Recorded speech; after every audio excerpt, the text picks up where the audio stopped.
కొండా సురేఖ జయంగానే కొండంత కోపాలు వస్తున్నాయి కాంగ్రెస్ లో ఉన్న లీడర్లకు అని అంటే మీదికెళ్ళి ఆమె బిడ్డ మాట్లాడిన మాటలు జయంగా మంటలు ఇంత ఇంత ఎక్కువ అవుతున్నాయి. సొంత పార్టీ లీడర్లే ఉండి ఆమె మంత్రి పదవులనే కాదు మా పార్టీలనే ఉండొద్దు అనుకుంటా మంది ముంగట్నే వచ్చి తోటి ఎమ్మెల్యేలే పంచాయతీ చేస్తుర్రు ఇట్లా.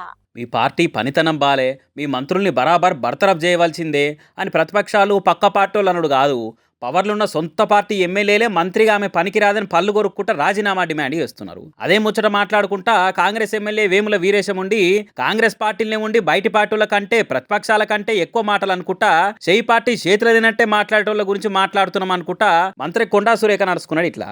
అంటే కాంగ్రెస్ పార్టీలో ఉంటున్నటువంటి వ్యక్తులు ఈరోజు రాష్ట్ర అధినేత సీఎం నిర్ణయాన్ని తప్పుపట్టడం అంటే ఈ నిర్ణయాన్ని తప్పుపడుతున్నటువంటి వ్యక్తులు, నిర్ణయాన్ని వ్యతిరేకిస్తున్నటువంటి వ్యక్తులు ఈ పార్టీలో ఉండే నైతిక అర్హత లేదనేటువంటి ఒక అభిప్రాయాన్ని కూడా మేము రావటం జరిగింది. షోకాజ్ నోటీస్ ఇస్తే తీసుకొని నా బిడ్డ మాట్లాడిన మాటలు సీఎం రేవంత్ రెడ్డికి కళ్ళు నెత్తికెక్కినాయని చేసిన కామెంట్లతో నాకు సంబంధం లేదు, అదే పర్సనల్ ఫీలింగ్స్ అన్న మాటల మీద అరుచుకుంటా షోకాజ్కు సమాధానం ఇస్తూ నాకు సంబంధం లేదన్న, నీకు సంబంధం లేదన్నప్పుడు నీ బిడ్డ మాట్లాడిన మాటల్ని ఎందుకు ఖండించలేదు? ఎందుకు నువ్వు క్యాబినెట్ మినిస్టర్గా, క్యాబినెట్ మంత్రిగా, కలెక్టర్గా, క్యాబినెట్లో ముఖ్యమంత్రితో కలెక్టర్గా పనిచేస్తున్నటువంటి వ్యక్తులుగా ఖండించవలసినటువంటి బాధ్యత నీ పైన ఉన్నదా లేదా అని చెప్పేసి ఈ సందర్భంగా మేము అడుగుతాం. ఈ పాటికి మీరు మీ ఇంటోళ్ళు కామెంట్లు వేసి మీ పని చూసుకుంటారు, పదవిలనే ప్రశాంతంగా ఉంటారు, కానీ మొత్తానికే ఎసరు వస్తుంది ఎవరికి అనుకుంటా పాయింట్ రేజ్ చేసింది ఇట్లా. మీరు అనుసరిస్తున్నటువంటి తప్పులకు, మీరు మాట్లాడుతున్నటువంటి తప్పుడు భాషకు ప్రభుత్వం, ముఖ్యమంత్రి మూల్యం చెల్లిస్తుండ్రు.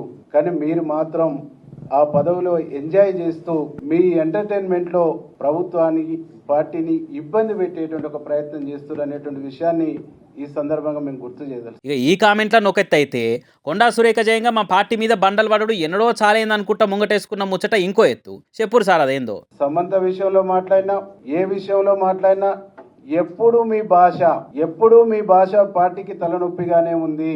వారెవ్వా సూపర్ చెప్పిరు సార్. ఏది 2024 అక్టోబర్ల సమంత మీద కొండా సురేఖ పద్ధతి తప్పి మాట్లాడిన మాటలు అనుకుంటా పంచాదైన ముచ్చట ఇప్పుడు మీకు తప్పు లెక్క కానొచ్చింది. ఆమె భాష పార్టీకి నష్టం తెస్తుందని ఇప్పుడు క్లారిటీ వచ్చింది మీకు, అంతేనా? ఓ మహిళా మంత్రి అయ్యుండి తోటి మహిళ మీద, సెలబ్రిటీ మీద ఆమె క్యారెక్టర్ను గలీజ చూపించుకుంటా మాట్లాడితే అప్పటి సంది ఇప్పటిదాకా ఇగరం లేదు, కానీ ఇప్పుడు ఇలా మీ పార్టీ కిందకే నీళ్ళు వచ్చే వరకు తప్పనిపించిందా అని అనుకుంటా కాంగ్రెస్ లీడర్ల మాటలైన కామన్ పబ్లిక్ కన్నులెర్ర చేస్తున్నారు. పబ్లిక్ ఉండి ఏం మాటలు ఇవన్నీ తిట్టినాడు మందలిచ్చి మంత్రి పదవిలోకి తీసేస్తామన్నది లేదు. ఇలా బిడ్డే సీఎం సార్ని మాటలు అన్నదాన్ని సీరియస్ అయి పోస్టులకి వెళ్ళి వీకేయాలంటున్నారు. మందిని ఎన్నన్నా ఏం కాదు, కానీ మన పార్టీ లీడర్ల మాటలంటే మంటలు పుట్టియాలి, అంతేనా అని అనుకుంటా హస్తం నేతల మాటలైన జనాలంతా మస్తుగానే కామెంట్లు ఇస్తారు సోషల్ మీడియాలో. మరి ఢిల్లీ దాకా పోయిన కొండా సురేఖ పంచాయతీ ఎఫెక్టు ఆ మంత్రి పోస్ట్కి ఏమైనా ఎసరు తెస్తుందా లేదా అనేది రేపు చూడాలి. ఇక రాను ఎట్లా తయారైందంటే ఏ పూట ఏడికెళ్ళొచ్చి ఏమెత్తుకపోతారో అని భయం లేకుండా బతికేటోళ్ళు ఎవరని ఉన్నారా అనంటే అది దొంగలే.